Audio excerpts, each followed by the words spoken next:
Hello, I'm Tom Stapledon, and I've got another talk here on behalf of the Friends of Williamson's Tunnels.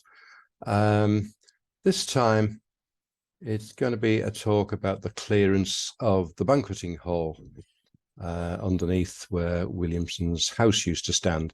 I thought I'd covered all of the major topics to do with the discovery and clearance work of the major chambers that FoWT have found and cleared over the years.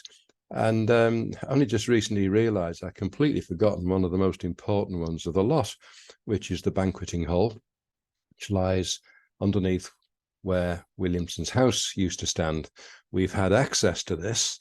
First rediscovered it back in 1997, I think, and started going in there on occasions. And many, many years before we actually got to start emptying it. It was actually emptied by us between late 2017 and during 2018. And in the early days, people were actually breaking into the site of Willie's garage. It was completely derelict and abandoned by the last occupiers of the building. And our people were finding their way in. And there were one or two holes in the ground with old sheets of steel over the top. And the one in this photograph here, we now call it hatch number 2. It has a lockable hatch over the top. But it used to be an open hole with just a piece of sheet steel over the top. And tons and tons of rubble had been poured down here over many, many years. These are some of the early people back in 1997. I think, finding their way in. I think there's a series of 2 or 3 ladders bringing them down from 15 feet above at ground level down to this level onto what is actually the top of a great spoil heap that spills down across the main chamber of the banqueting hall. All sorts of rubbish and debris strewn around there for many, many years. It was a real mess, and obviously in complete darkness apart from any torches that they were carrying. Look at the state of it there. The garage people and others had just used it as a tipping ground for all sorts of unwanted materials. It was an easy way to get rid of it. But below all that, soil, bricks, and all the rest are partly the demolition materials from Williamson's own house, which were tipped down there. And then the garage people threw down all the rest on top of it as well. So it was a real mess. There's looking from somewhere near the top of the enormous great spoil heap that went almost up to the roof at the end closest to Mason Street and under the frontage of Williamson's house, looking towards the way that we go in there now through the gash, steep passage rising sharply up there towards the sandstone chamber. Where we used to come down with a ladder. But that wasn't nearly as easily accessible, I don't believe, at the time when they first discovered it. So they didn't come in that way to start off with. Here's our Bill Douglas attempting to do some photography from somewhere high up near the top of the spoil heap. It couldn't have been easy in those days. I don't think we had any light down there at all at that time. So photography must have been very basic. Some people here right at the top of the spoil heap. The frontage of Williamson's house would be just behind them there. And these people at the top can only crouch on the top. You couldn't do any more than crouch up there. There wasn't room to stand. In the years that followed, photography got better. Chris Isles, our ace photographer here, started taking some really good photographs in there. A few years later, we were allowed to take our members down to show them what we discovered on odd occasions, usually just a couple of weekends a year, when we were allowed to have the keys and open up. And we got our own lighting. We got some 110-volt lighting strings to light the place up a certain amount. And that was driven by a petrol generator on the site at the time, so I remember. Went on with that for many years. So one of Chris's photographs here looking right up the main spoil heap where there was just enough room to crouch at the top. And here on this side is the great pile of material pouring down from the Gothic arch on the side. looking back in the other direction, there's the gash and the Gothic arch. There's the top of the Gothic arch there. It comes to a peak. Just see it behind there. Some of the material looks as if it's been moved or surreptitiously taken out. I know we weren't allowed to take anything out. We weren't allowed to move anything. We weren't allowed to do any digging at all. But I think some bits of rubbish have been taken out while we were opening up for members' visits, perhaps, over those years. And there doesn't seem to be nearly as much of the pieces of metal and other detritus that were lying around in the earlier days. Now, it was not till 2013, in fact, late on, November 2013, we were finally allowed to do the first bit of work officially in here. We got permission from Liverpool City Council in November of 2013 to pull all this material down out of the Gothic arch and to spread it around on the floor, try and make it a bit safer. A nice area of flatter ground for our members to stand on when we brought them down here, because it was really quite dodgy in those days. So we were allowed just a week, and we all had to wear these harnesses and go down with fall arrest equipment, and we all were forced to wear face masks, and we had to jump through hoops. We had to have soil samples taken and tested to make sure there was nothing nasty before they would finally give us permission. And we were only allowed 6 people at a time to be working down here. So it wasn't ideal, but we managed to do what we wanted to do. And we started pulling all this material down and spreading it across the floor. And can't remember now, I was involved in this. I really can't remember whether this was official or not, but we used these big buckets here and we filled them full of most of the lumpy bits of rubbish that were strewn around here. And we hauled them up and out through hatch number 2 up there with a hoist, which made it a little bit more easy going. And we had quite a big disappointment, really, because all the time we were aiming to do this, and when we were doing it, we were really hoping that we were going to find a set of stone steps here in the Gothic arch leading down, cut out of the rock, which would have been so easy for Williamson's men to do, but nothing of the sort. What we have here is a wet, muddy, 45-degree slope ending there, and then a sheer drop. We didn't know at this point how far the drop went down, but it goes down a long way. And it became obvious to us then that nobody had ever used this as a way in and out. It couldn't possibly have been used as a way in and out. So we were left thinking, well, the only other way in is the gash, and that isn't very user-friendly either. So perhaps this place was never actually used for anything. The name of the Banqueting Hall was a silly name that was given to it many years ago, derived from a story about Joseph Williamson and the trick he played on some people. But we've come to the conclusion now it definitely didn't happen down here. So this is what the floor looked like after that week of clearance work. The soil and stuff had been spread around rather evenly across this end of the Banqueting Hall. This shot is misleading. This is one of Chris's wide angle photographs. It's actually much taller and narrower than this, but the wide angle shot takes in the whole scene, which is useful. And we were allowed to, well, I'm not sure whether we were allowed, but we did take a little bit of material off the top of the spoil heap there, so that anybody who climbed up to the top of there could actually stand on the top now for the first time. You probably have to still bend over, but you could stand on the top. Another thing we were allowed to do was to have a dig down at the lowest point in the Banqueting Hall as it was at that time, to try and find where the true floor was, because we had no idea how deep it was. When we emptied out Paddington, we'd gone down 60 feet in the ground.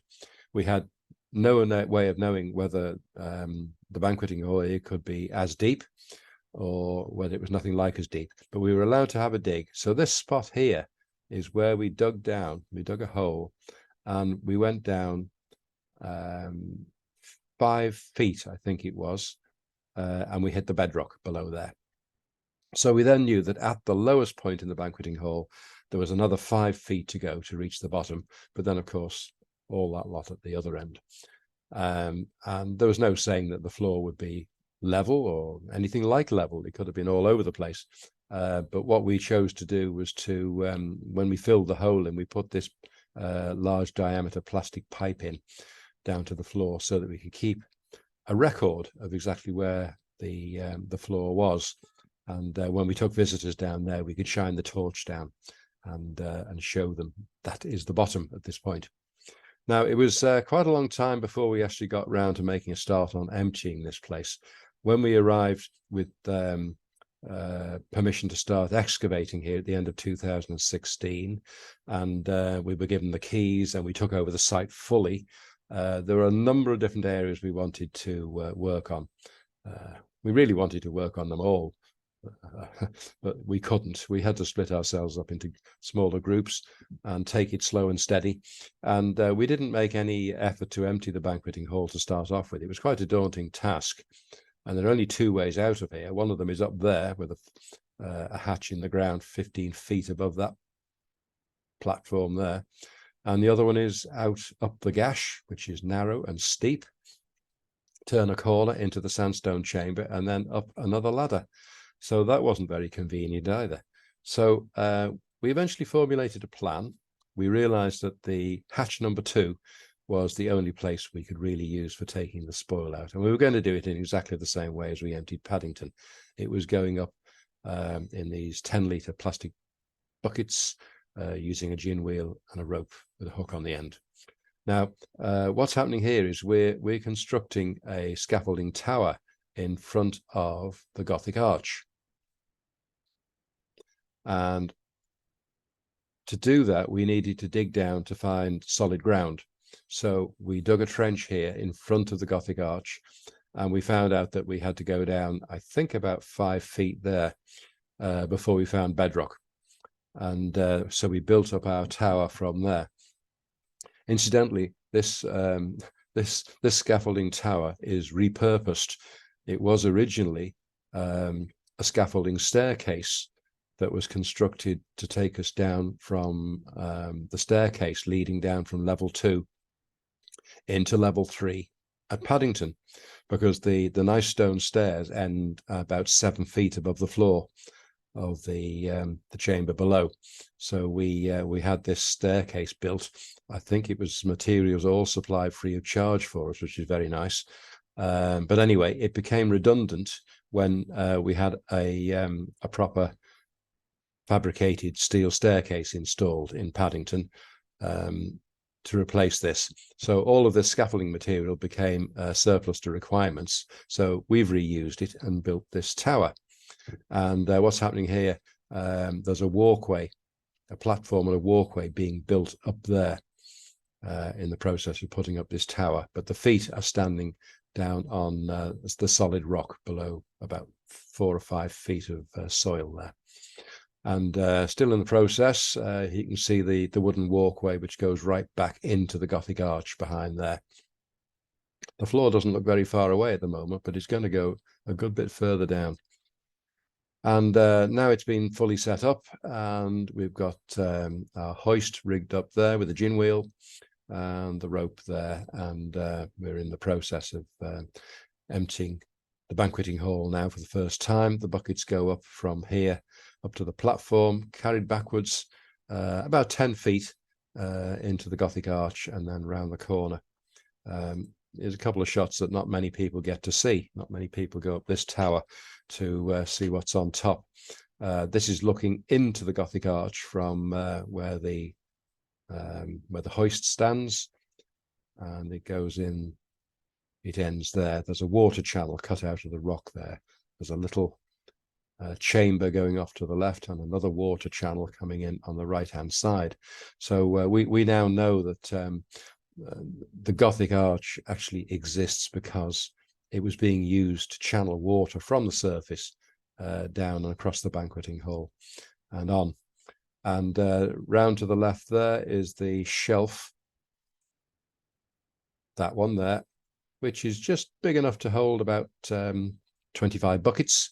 And from there, somebody would be hauling buckets up 15 feet up through hatch number 2 there to the surface. And of course, up there, once we were in full swing, there'd be another 3, 4, 5 people on the surface, unhooking buckets, carrying them across to the skip and sieving them. Everything was sieved into the skip, so we didn't miss anything important. We didn't miss anything at all, basically. And there's a shot looking from the rear of the Gothic arch. As I say, not many people get to see this. There's the hoist, top of the platform, and looking from that position now, looking the full length of the banqueting hall up to pretty much up to Mason Street there. And there's another one. Lovely shots. I think perhaps we've started on the dig, but we haven't got very far yet at this point. Maybe lowered down a little bit there. So what we did basically is we started emptying the banqueting hall, working from the top of the spoil heap down, rather than chipping in from the bottom of it. We thought digging away at the top was the safer option. So the scaffolding structure there is now fully operational with the hoist in place there, and pile of buckets waiting to go up. Now looking down from somewhere near the top of the spoil heap, but not right at the top. And there's a hole in the roof here. You can see the boiler room sits directly above here. And that hole in the roof, I believe, is where most of this material has been poured down that filled up the banqueting hall. Lots of bricks, lots of rubble, lots of soil, all come from the demolition of Williamson's own house, I believe. And it was quite hard work. It was always hard work climbing up that spoil heap there. We always used to climb up on the right-hand side for some reason, and you take a run at it, and it was quite an effort to get up there. And we decided it would be sensible to put in a set of steps, because we were going to be up and down there hundreds and hundreds of times each day we were digging, and carrying buckets, empty buckets up, and carrying full buckets down. It was quite an effort, possibly quite dangerous as well. So a proper set of steps did help. That's looking down. There's the set of steps there, and yes, it was really hard work. So the brains of the outfit is John Morrison. Always comes up with brilliant ideas, and it was his idea to build a bucket slide. Very simple piece of kit, but it worked wonders, and it helped us out a lot over many months while we were lowering down this level from the top down here. So that's our bucket slide installed. There you're looking at it from the top. Buckets are just put on the top there, and they slide all the way down to the bottom. A couple of people take the buckets off, carry them over to the hoist, and up they go. Now, this is Rex. He was one of our ace diggers. He could dig all day without a break until his shoulder gave way. He loved it, so we let him get on with it. And Rex was one of our main diggers right through the whole of this process, and various others as well. And he's now going to demonstrate for you how the bucket slide works. Short video here.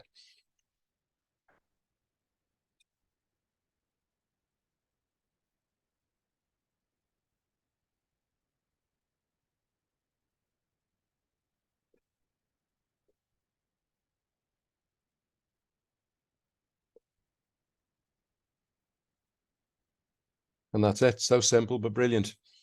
Saved us an awful lot of time and effort. So the empty buckets still have to be carried up, of course. That's a stack of empties waiting to go back up to the top.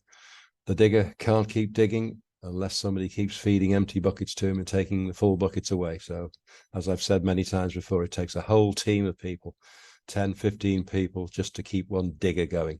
3 diggers on the top there. Can't quite make out who they are. I think that's Rex in the middle. And they're demonstrating that they've lowered the level far enough now that you can no longer touch the ceiling. After so many years when you had to just crouch up there bent double. And a couple of the lads here who are at the middle stage of the operation, they're on the top on the platform. And one fellow here would be unhooking the buckets as they come up from below. And then the other one would be carrying them back into the Gothic arch. piling them all up neatly along one side, and somebody else at the back there will be below the second hoist and hauling the buckets up to the surface. It's a never-ending job, and can't remember what this material was like. The buckets seem to be quite full here, so I would imagine this stuff isn't too heavy. Sometimes it's very dense and very wet, and you have to only half fill the buckets. At other times, if it's lighter or drier, you can fill them to the top. Here's a nice shot. This is looking down through that hole in the roof of the banqueting hall, which is also in the floor of the boiler room. So Chris Isles here is dangling his camera through that hole and looking down along the length of the banqueting hall with these diggers. And there's the hole there. That's the hole there above there. That's where he would have been taking that photograph in the previous shot. And as usual, just as in Paddington, enormous amount of interesting finds came out of the spoil. Maybe not as many as in Paddington, but quite a lot of interesting stuff. And it was all collected. Poor old Lynn was the one who volunteered to take it all home. She washed it, she dried it, she photographed it, she recorded it, uploaded it to the cloud, and then stored most of it. We did eventually have to get rid of a lot of it, but we stored it for a long, long time. And there it is. Those trays are waiting to be carried out at the end of the day, and Lynn would end up taking them all home. So the levels come down quite a long way there. I think the remains of the hoist is still there, but the level's coming right down. And now we've got right down to the floor. I'm jumping ahead here. We've reached the bedrock floor at the Mason Street end of the banqueting hall. You can see the bare rock here now. And we built the first of our displays. Ted, no longer with us, was expert on building display walls. He built so many with pieces of York stone, and when there wasn't any York stone, he built them out of brick. Had a lovely job of them, and we could start displaying some of the things that we found in here. Looking in the other direction, you can see the bedrock floor there as we've cut down to it. But here, towards the camera, this is still soil, and we're sort of assuming that we may only have a couple of feet more soil to go. All of that has been emptied down to the bedrock, but this is soil here. Found quite a lot of these big rocks lying around, of course. But as usual, we got another surprise. We weren't expecting it, but it turned out to be this enormous trench right across the middle of the floor. We knew there was a deep trench at the base of the Gothic arch there. We had no idea it was going to go right across the floor of the banqueting hall like that. And in fact, it's cutting in from the gash as well. And quite inconvenient, really. That takes us about six feet below the main floor of the banqueting hall, and going deeper towards the far side, away from the Gothic arch. It's going down to about 8 feet below the main floor. And where you come in down the gash, you're now coming down way below the floor. Very, very messy and wet here at the moment. We've got these boards in, we've got ladders. At one point, it was almost impossible for us to climb out once we emptied all the soil out of the gash. But we eventually got a nice set of steps installed, and everything's very civilized now. But as you can see, that's going deeper down there. It's about 8 feet below the main floor at that point. And then we made this wonderful discovery. This little rock cut tunnel, which led us through into another chamber as big as the banqueting hall on the other side of that wall. Totally unexpected, but that's another story. That was the magnet chamber under the land next door, and we spent another 2 years emptying that out. But that's the story of how we emptied the banqueting hall, basically. So it was a great job, but it wasn't the last. And as usual, full of surprises. So I hope you found that interesting. Thank you for watching.